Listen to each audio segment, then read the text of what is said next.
when a 6-year-old boy handed me a drawing at the park and whispered, "My friend told me to give you this. He says you'll die soon." I thought it was a child's dark joke, but when I looked at the drawing, I saw details about my life that no stranger could possibly know. 3 days later, I discovered the child's imaginary friend was real, and he'd been trying to warn me about something that would happen exactly 1 week from that moment.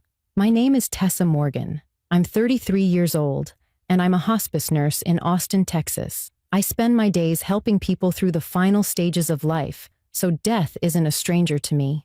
But nothing in my professional experience prepared me for what happened that October afternoon when a child I'd never met gave me a drawing that contained information only someone watching me very closely could know. The warning came from an unexpected source, and ignoring it would have cost me my life. Before we get into this story, hit that subscribe button and drop a comment telling me where you're watching from. I love connecting with you all. I became a hospice nurse because of my grandmother. When I was 22, I watched her die from cancer, and the experience changed my life completely. The hospice workers who cared for her in those final weeks were incredible. They managed her pain, talked to our family about what to expect, and helped her pass away peacefully at home surrounded by people who loved her. I remember thinking that helping people die with dignity was one of the most important jobs anyone could do. So I went to nursing school, specialized in hospice care, and I've been doing this work for almost 10 years now. I work for a home hospice agency here in Austin. Instead of working in a hospital or facility, I visit patients in their own homes. I help manage their pain, coordinate with doctors and families, and provide comfort during the last days or weeks of life. It's emotionally heavy work. You get close to people knowing they're going to die, and then you have to do it all over again with the next patient. But it's also deeply meaningful. I've helped hundreds of people have peaceful endings, and their families always tell me how grateful they are for that gift. My personal life is pretty simple. I live alone in a small house in South Austin that I bought 2 years ago. I was so proud the day I closed on that house. Homeownership in Austin is expensive, and doing it on a nurse's salary felt like a real achievement. It's nothing fancy, just a 2-bedroom house with a small yard, but it's mine. My younger brother Dylan lives in Houston with his wife and their new baby daughter. We're really close despite the distance. We talk on the phone several times a week, and I drive to Houston every couple months to visit them. Our parents retired to a small town in Hill Country, about an hour from here, and I usually go see them for Sunday dinners. I've been single for about a year now. I dated someone for a while, but it wasn't going anywhere, so we ended it. I'm honestly fine being on my own right now. My work is fulfilling, I have good friends, and I'm not in any rush to jump into another relationship. I do yoga twice a week to help manage the stress of my job. On Saturday mornings, I volunteer at an animal shelter, because spending time with dogs and cats is the best therapy I know. Sundays are for family. It's a good life, a balanced life. I feel grateful for what I have. The day that changed everything was a Saturday in mid-October. I'd finished my morning shift at the animal shelter around noon and decided to spend the afternoon at Zilker Park. If you're not from Austin, Zilker is this huge park right in the middle of the city. It's beautiful, especially in October when the Texas heat finally breaks and you can actually be outside without melting. The park was packed that day, with families having picnics, people playing volleyball, dogs running around off-leash in the designated area. It was one of those perfect fall afternoons where everyone in Austin decides to be outside at the same time. I brought a book I'd been trying to finish for weeks and found a nice spot under a big oak tree near the playground. I spread out my blanket, got comfortable, and started reading. I'd been there maybe 30 minutes, completely absorbed in my book, when I noticed someone standing near my blanket. I looked up and saw a little boy, probably about 6 years old, with messy brown hair and a dinosaur t-shirt. He was just standing there staring at me with this really intense look on his face. Not the normal curious stare kids give strangers, but something more focused and serious. The boy stood there for a few more seconds, just staring at me with those serious dark eyes. Then he spoke. "Are you Tessa?" My stomach dropped. How did this child know my name? I sat up straighter on my blanket and looked around the park, trying to spot parents or anyone who might be with him. There were plenty of people around, families on blankets, kids playing on the playground equipment, but no one seemed to be watching this boy or paying attention to us. "Yes, I'm Tessa," I said carefully, keeping my voice gentle. "Sweetie, where are your mom and dad? Are they here with you?" The boy completely ignored my question. Instead, he held out a piece of paper that had been folded in half. "My friend told me to give you this. He said it's really important that you get it today." I took the paper from his small hand, feeling increasingly uncomfortable with this whole situation. "What friend? Where is he right now?" The boy turned and pointed toward the edge of the park, where there was a line of trees and some trails that led into a more wooded area. "He's over there. He doesn't like coming out where there are lots of people. He says crowds make him nervous. But he knows you. He told me your name and what you look like and everything." Something about the way this child was speaking made my skin crawl. It didn't sound like normal kid talk, didn't have that playful imagination quality. He sounded serious and matter-of-fact, like he was delivering an actual message from an actual person. I was about to ask more questions when the boy leaned closer to me and dropped his voice to a whisper. "He says you'll die soon, in 7 days, but you can stop it if you pay attention to the picture." Before I could even process those words, before I could ask what he meant, the boy turned and ran toward the playground. I watched him weave between families and disappear into a group of kids playing on the swings. I just sat there holding this folded piece of paper, my heart pounding, my hands starting to shake. My rational brain was trying to tell me this was just a weird kid, maybe one who watched too many scary movies or had older siblings who told him creepy stories. But my gut was screaming that something was very wrong about this entire interaction. I unfolded the paper slowly, not sure what to expect. What I saw made my blood turn to ice. It was a child's drawing done in crayon, messy and simple the way 6-year-olds draw, but the content was terrifyingly specific. There was a stick figure woman with curly brown hair just like mine. Next to the woman was a small house, and I recognized it immediately. It was my house. The drawing showed the distinctive blue front door, the large window on the left side, even the small porch with 2 steps. Next to the house was a car, and my stomach twisted when I realized it looked exactly like my silver Honda Civic. The drawing even showed a mark on the back of the car that matched the dent in my rear bumper from when someone hit me in a parking lot 3 months ago. How could anyone know these details? How could a child's drawing be this accurate about my life? But the worst part was in the upper right corner of the page. There was a drawing of a calendar with October 24th circled in thick red crayon. I counted in my head. Today was October 17th. That meant October 24th was exactly 7 days from now. Next to the calendar, the drawing showed orange and red flames, crayon marks that were clearly meant to be fire surrounding the little house. Below all of this, in shaky handwriting that looked like a child had written it, were the words, "Check the red box in the closet. It's broken. Fire will come." I read those words 3 times, my mind trying to make sense of them. What red box? I didn't remember having anything like that. And what did broken mean? The drawing was telling me that in 7 days, there would be a fire at my house, and somehow it was connected to something broken in a red box in my closet. This felt like a threat. This felt like someone was watching me, knew details about my life and my home, and was warning me about something terrible that was going to happen. I jumped to my feet and walked quickly toward the playground, scanning the area for the boy. I found him on the swings, pumping his legs to go. Higher, looking like any normal kid having fun at the park. "Hey, I need to talk to you again," I called out, trying not to sound as panicked as I felt. "What's your name? Where's your mom?" A woman sitting on a bench about 10 feet away looked up from her phone. "Is everything okay?" she asked, standing up and walking toward us. I tried to keep my voice steady and normal. "I'm just trying to make sure this boy is with someone. He gave me something and I wanted to talk to his parents about it." The woman smiled in a friendly way. "That's my son, Jamie. Is he bothering you? Jamie, come here right now." The boy jumped off the swing while it was still moving high, landed perfectly on his feet like kids somehow always do, and ran to his mother. I walked over to where Jamie stood next to his mother, holding the drawing in my hand.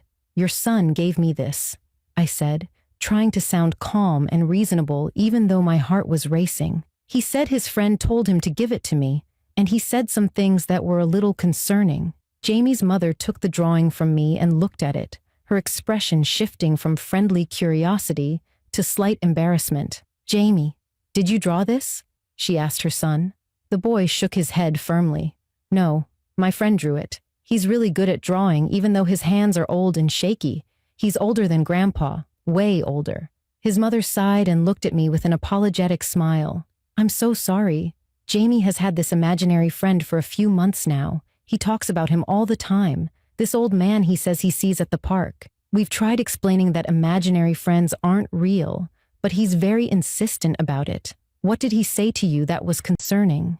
I hesitated, not wanting to scare her or make this into a bigger thing than it needed to be. "He just said his friend wanted me to have this drawing and that it was important. It's fine, really. Kids have great imaginations." But inside, I was anything but fine. I wanted to ask more questions, wanted to know who had actually drawn this picture with such specific details about my life. But I didn't want to alarm Jamie's mother or turn this into some kind of scene in the middle of the park. I said goodbye and walked back to my blanket, but I couldn't sit still. I packed up my things quickly and left the park, the drawing clutched in my hand. During the drive home, my mind was spinning through possibilities. Was this some kind of sick prank? But how would anyone know about the dent in my car or the exact layout of my house unless they'd been watching me closely? The thought made me nauseous. I pulled into my driveway and sat in my car for a moment, staring at my blue front door and comparing it to the drawing. The resemblance was perfect. Too perfect to be a coincidence or a lucky guess. I went inside and immediately headed to my bedroom closet. I started pulling out clothes, shoes, boxes of old belongings, throwing everything onto my bed as I searched for anything red. I was beginning to think there was nothing when I spotted it on the top shelf, pushed way back behind some winter sweaters I hadn't touched in months. A red metal toolbox. I pulled it down, surprised by how heavy it was, and carried it to my bed. The box was old, the red paint chipped and faded in places. I recognized it immediately once I really looked at it. This had been my grandfather's toolbox, something he'd used for decades. When he died 5 years ago, my grandmother had given it to me along with some of his other belongings. I'd put it in my closet and honestly forgotten about it. I opened the toolbox and found it full of old tools. Screwdrivers with worn wooden handles, pliers, a tape measure, various wrenches, and other items my grandfather had collected over his lifetime. At the bottom of the box, coiled up and taking up most of the space, was a heavy-duty electrical extension cord. I pulled it out and started examining it carefully. The cord was old, the rubber coating stiff and cracked in several places. As I uncoiled it, checking every inch, I found the problem. Near the plug end, the insulation was severely damaged, peeling away and exposing bare copper wire underneath. In one section, the damage was so bad that the metal wires were completely visible. This cord was a serious fire hazard. Using it could easily cause sparks, and if those sparks landed on anything flammable, it would start a fire in seconds. My hands started shaking as a memory came flooding back. About 3 weeks ago, the outlet in my bedroom had stopped working. I'd been meaning to call an electrician, but kept putting it off because I was so busy with work. In the meantime, I'd needed a way to charge my phone and power my bedside lamp. I'd found an extension cord somewhere in my house and ran it from the bathroom outlet under my bedroom door to my nightstand. I looked over at my nightstand now and my heart stopped. The cord plugged in there, the one I'd been using every single night for weeks, was the damaged red toolbox cord. I'd been sleeping every night with this fire hazard running under my door, the exposed wires pressed against the carpet, just waiting for the right conditions to spark and ignite. I unplugged the cord immediately and ran outside to throw it in the trash bin. My whole body was shaking. Someone had known about this. Someone had known I had this red toolbox in my closet, had known the extension cord inside was dangerous, had known I was using it, and had known it could cause a fire. But how? And why warn me through a child at a park with a cryptic drawing? I went back inside and looked at the drawing again, specifically at the date circled in red. October 24th. What was special about that date? I grabbed my phone and checked my calendar and weather app. October 24th was next Saturday, 1 week away. The forecast showed it would be the coldest night of the fall so far, with temperatures dropping into the 30s. I always used my space heater on nights that cold, the little portable one I kept in my bedroom. If I'd plugged that space heater into the damaged extension cord, the increased electrical load would almost certainly cause those exposed wires to spark. With the heater running all night and me asleep, a fire could start and spread before I even woke up. The drawing wasn't a threat. It was a warning. Someone was trying to save my life. I called my brother Dylan immediately, trying to keep my voice steady as I explained everything that had happened. The boy at the park, the drawing with specific details about my house and car, finding the dangerous extension cord in the red toolbox exactly where the drawing said to look. Dylan was skeptical at first, suggesting maybe it was just a strange coincidence, or possibly someone playing an elaborate prank on me. But when I texted him photos of the drawing and the damaged cord with the exposed wires, his tone changed completely. Tessa, this is really creepy. Someone's been watching you closely enough to know what your house looks like and what's in your closet. You need to call the police right now. I knew he was probably right, but what would I even tell them? A child I'd never met gave me a drawing that warned me about a fire hazard in my own home. They'd think I was losing my mind. Instead, I decided to take action to protect myself. That evening, I went to a home improvement store and spent over $300 on security equipment. A video doorbell, 2 outdoor security cameras, motion sensor lights. I spent hours that night installing everything, positioning the cameras to cover my front door, my driveway, and my backyard. If someone had been watching my house, if someone knew this much about my life, I was going to find out who they were. Monday morning, I called an electrician and explained I needed an emergency inspection of my entire house.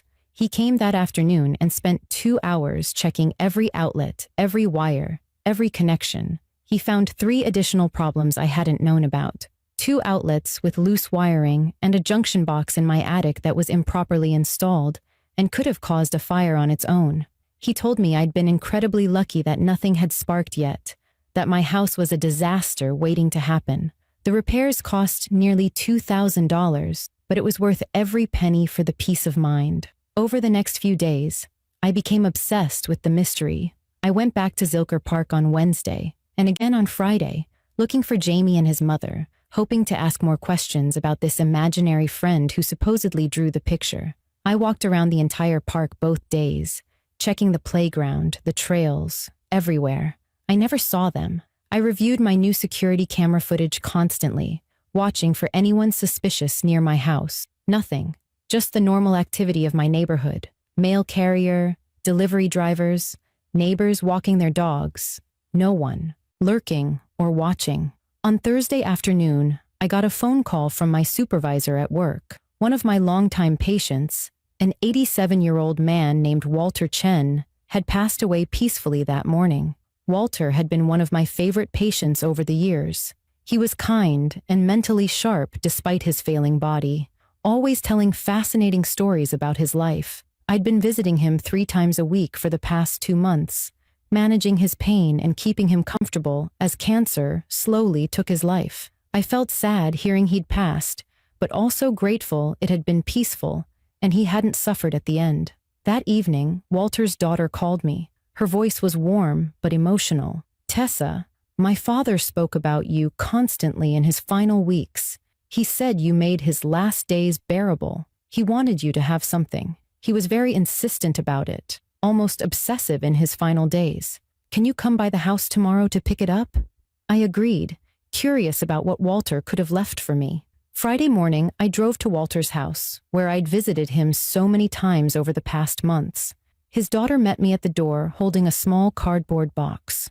"Dad made me promise to give you this after he passed," she said, handing it to me. "He said to tell you he's sorry he couldn't deliver the message himself and that you'd understand everything when the time was right." Inside the box was a leather-bound journal and a handwritten note on top. I recognized Walter's shaky handwriting immediately. The note said, "Tessa, I've been gone 3 days by the time you read this. I tried to tell you in person, but my body failed faster than I expected. Read the journal. It explains everything. The warning at the park came from me. I couldn't let you die the same way he did. You saved me from suffering. Now accept this gift in return.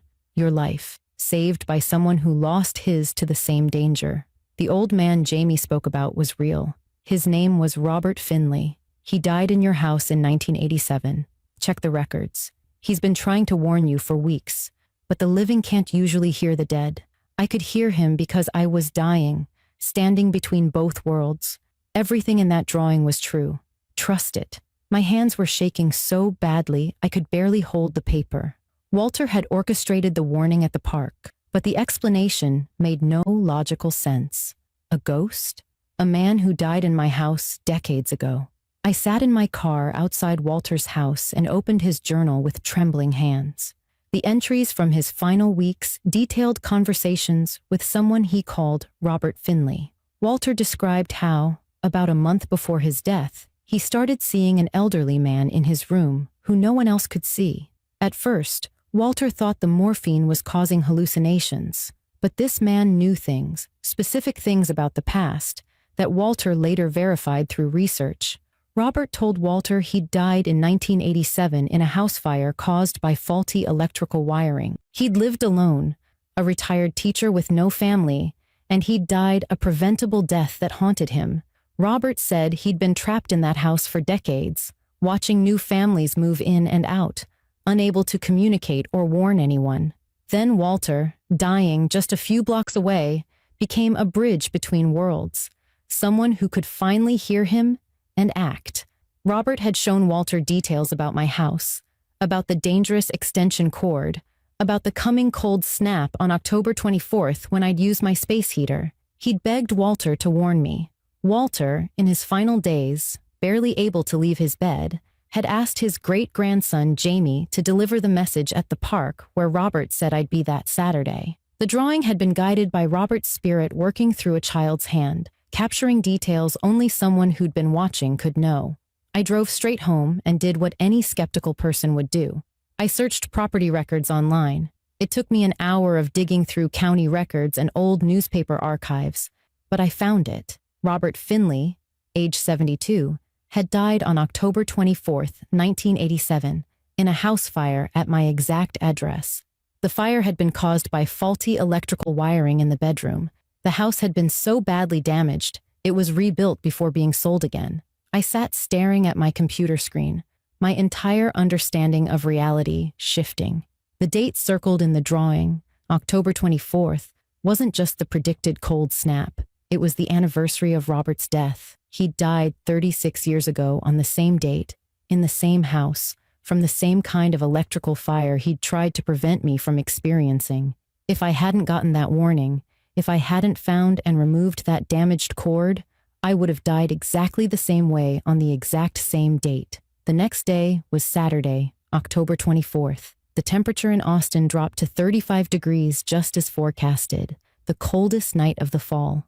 My bedroom was freezing. I reached for my space heater out of habit, then stopped. My hands went cold as I realized what would have happened. If that damaged extension cord was still plugged in, if I'd connected my space heater to it, the electrical load would have caused those exposed wires to spark against the carpet. I would have gone to sleep with a fire starting under my bedroom door, smoke filling my room while I was unconscious. I would have died just like Robert Finley, 36 years to the day in the same bedroom. Instead, I was alive, sitting in my cold room, crying for a man I'd never met who'd spent decades trying to save someone from his fate, and for a patient who'd used his dying breath to deliver an impossible warning. Sunday morning, I drove to the cemetery and found Robert Finley's grave. It was a simple headstone with just his name and dates, 1915-1987. No family members buried nearby, no flowers, nothing to indicate anyone remembered him. I placed fresh flowers on his grave and spoke out loud, feeling strange but compelled. Robert, if you can hear me, thank you. I don't understand how any of this works, but you saved my life. I hope you can finally rest now. I I also visited Walter's grave and thanked him for his courage in delivering a message that must have seemed insane. The electrician's inspection had revealed that my house had multiple dangerous electrical problems, any of which could have caused a fire. I had everything fixed, spent nearly $2,000, but it was worth it. I was alive to spend that money because two men, one living and one dead, had found a way to warn me. My brother Dylan still doesn't believe the supernatural parts of the story. He thinks Walter noticed the electrical problems during one of my visits and used his grandson to warn me in a dramatic way. I don't argue with him. I understand skepticism because I was a skeptic too. But I've read Walter's journal, researched Robert's death, held a drawing that contained details a child couldn't possibly know. I've learned that some things can't be explained with logic, and that's okay. As a hospice nurse, my relationship with death changed completely after this experience. I'd always seen death as an ending, a biological process. Now I understand it might be more complex than I believed. I don't know if Robert Finley has moved on, or if he's still in my house. I haven't experienced anything unusual since that October, no strange occurrences or feelings of being watched. I like to think he finally found peace after saving me from his fate. I started volunteering with a fire safety organization, teaching people about electrical hazards and the importance of home inspections. I show them photos of the damaged extension cord that nearly killed me and explain how easy it is to overlook dangers hiding in closets and storage boxes. I tell a version of my story that leaves out the supernatural elements but emphasizes how a warning from an unexpected source saved my life. My presentations are effective because my gratitude is genuine. I was given the gift of continued life, and I want to help others avoid the fate I narrowly escaped. Every October 24th, I bring fresh flowers to Robert Finley's grave. I update him on my life, tell him about patients I've helped, about my brother's growing family, about the fire safety work I'm doing in his memory. I hope he can hear me. I hope he knows his 36 years of waiting mattered, that his determination to protect a stranger from suffering was the purest form of love. Here's what I learned from the child's warning at the park. Help can come from the most unexpected sources, and we should never be too proud or too skeptical to accept it. I'd spent my career helping people through death, but never considered that the relationship between living and dead might be more complex than I believed. Whether you believe in ghosts or spirits doesn't matter as much as being open to warnings when they come, even impossible ones. My logical mind wanted to dismiss that drawing as a prank or coincidence. If I'd listened only to logic and ignored my instincts, I'd be dead. Instead, I investigated. I acted. I accepted help from a source that made no rational sense. That choice saved my life. I think about how many people might receive warnings they dismiss because they seem too strange or impossible.